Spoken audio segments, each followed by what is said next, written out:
So Karen just read that parable about Jesus addressing the fact that sometimes it's hard for us not to lose courage, to lose heart. Jesus knew that the arc of the universe bends towards justice, and also knew quite pragmatically that sometimes we forget it.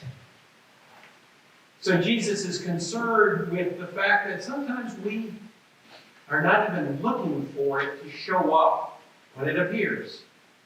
So the persistent one from Nazareth teaches that having courage and praying consistently go together. Like many parables, this parable from Luke is a difficult one. You heard it. There's a judge in town who almost prides himself in not believing in things and being merciless. And there's also in that town a woman, a widow, who comes and beseeches this judge for her case over and over again. Until finally the judge says, okay, whatever you say, because you are wearing me out. Cue the chuckle of those words. The thing is, though, the New Revised Standard Version rendering of that phrase, wear me out, is really kind of feeble. In truth, the accurate translation would be more something like, she is giving me black eyes, she keeps pummeling me so hard. It's not exactly the stereotype one might have of a quiet widow, nor is it exactly non-violent.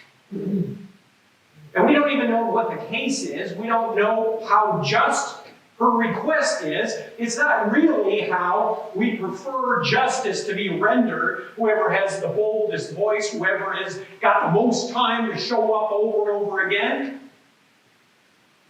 But what we do know is it's the case that in the Gospel of Luke, the widow often functions as prophetic. Luke refers to the widow who feeds the prophet Elijah in his inaugural sermon in Luke 4.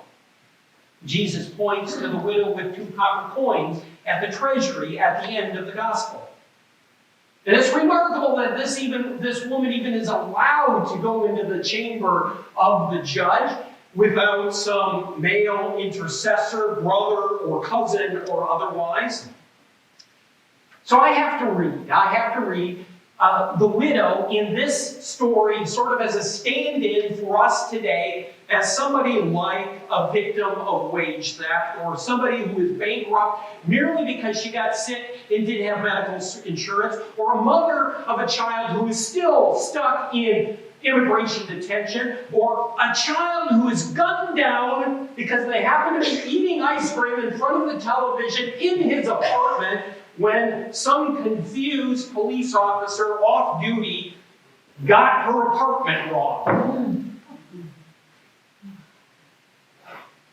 Jesus then says after the parable, if this is going to happen to a persistent widow with a judge like this, how much more will God grant you your request as you pray day and night? God will not long delay in help.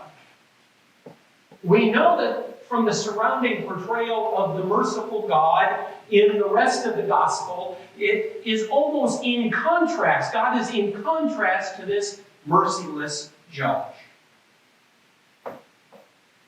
But what's still irksome about this parable for me is that we have the experience very often of not feeling like God is swift in God's response to our pleas. And that's what puts us in danger of losing courage. Of course we know that systems of oppression do not hear the cries of the little ones. And yet we want to have a sense that the prayers of those same ones actually are answered. So things don't exactly line up in the words of Jesus in this parable. as frankly, they often don't. But let's not give up in our pursuit of hearing some word to offer us life. Because that's exactly the request of Jesus. Even within this parable, do not give up in seeking to find life. So let's persist with Jesus' prayer. I don't know how to reconcile everything going on in the world of this parable. I'm not even going to try. So all I have left to do is play with the pieces and the parts and move them around a little bit. Let's just take, for instance, what happens, and alternative reading, what happens if we read God as the widow in this parable? We probably don't much like portrayal of a divine who gives judges black eyes. And yet, if the sacred mystery is the one we imagine always pounding on the door, the pugnacious fighter for justice, what would that be like? We know that to be true of the God of the law and the prophets, the one who is relentless in pursuing a more just world for all. And we sometimes know institutions and structures of our world are merciless, even when the cries of the Holy One in the bowels of the little ones continues and continues. If we take this imagination, however, divine love is also persistent with each one of us when we simply do not and cannot trust the vision anymore. When at times, due to blind spots every single one of us has, we act more like the merciless judge who simply does not hear, does not see, does not understand, or empathize with somebody else's story. And the good news, my friends, is grace keeps coming, calling to our hearts even when we no longer trust, even after we've lost a sense of faith. Holy love stands outside our 3-story window singing a love song all night long, even after we pulled down the store windows and closed the drapes and put in our earbuds. The love song continues persistently to capture our attention, to capture our hearts. Love comes to us and calls us back with forgiveness, even though it's likely we might do the same thing again next week. Love of the Holy One seeks to still our hearts when we've made anxiety our idol and disappointment our ritual. Love comes to us in the way to offer us centeredness when we instead always want to muscle our way or think our way out of everything.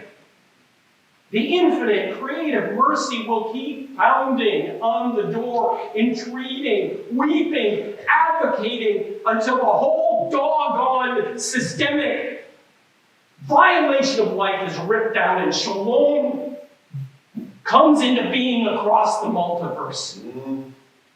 That is what Jesus is urging us to trust. One of Gandhi's principles of nonviolence is a belief that justice will eventually win, that God actually is a God of justice, even when all of the data all around us appears to say not true. And so as people of God, that's our mandate as well, to see prayer as giving courage. You know, in Jesus' time, prayer didn't look like some little thing of head down and hands folded. It was a calisthenic experience. It was connecting with action, standing, arms out, palms up, eyes wide, voice bold. Our participation in the embarging reign of God's justice is ceaseless prayer. And sure, many times we're going to feel like our pleas are not answered.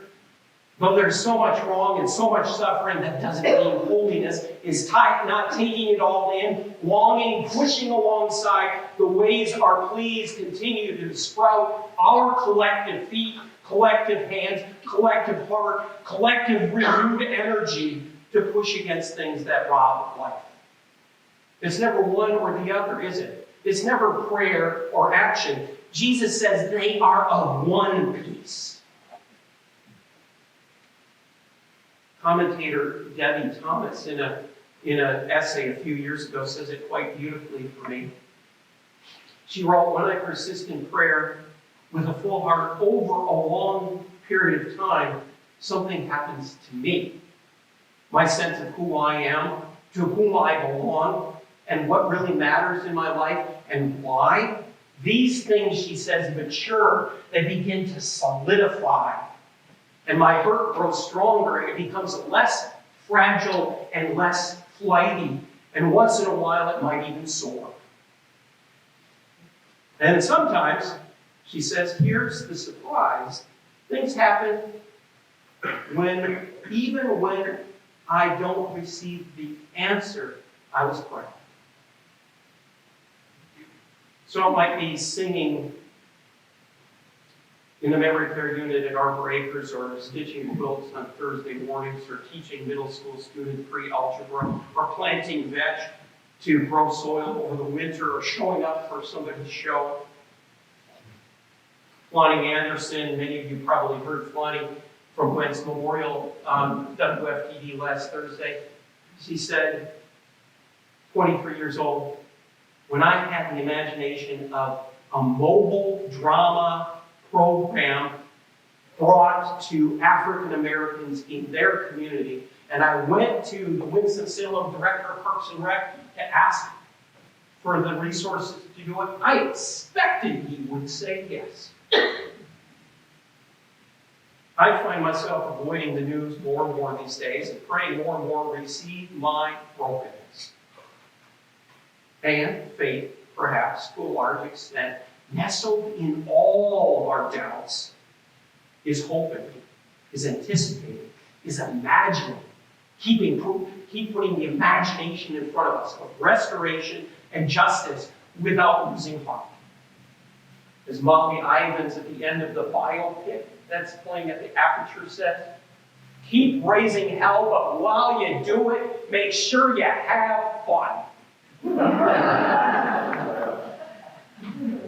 Because the Holy One is always, already on the case. You have to have that imagination. The Holy One is already on the case, weeping, marching, pounding, responding. Sometimes behind us, sometimes next to us, sometimes out in front of us. Hallelujah for that imagination as we continue to be the people of God.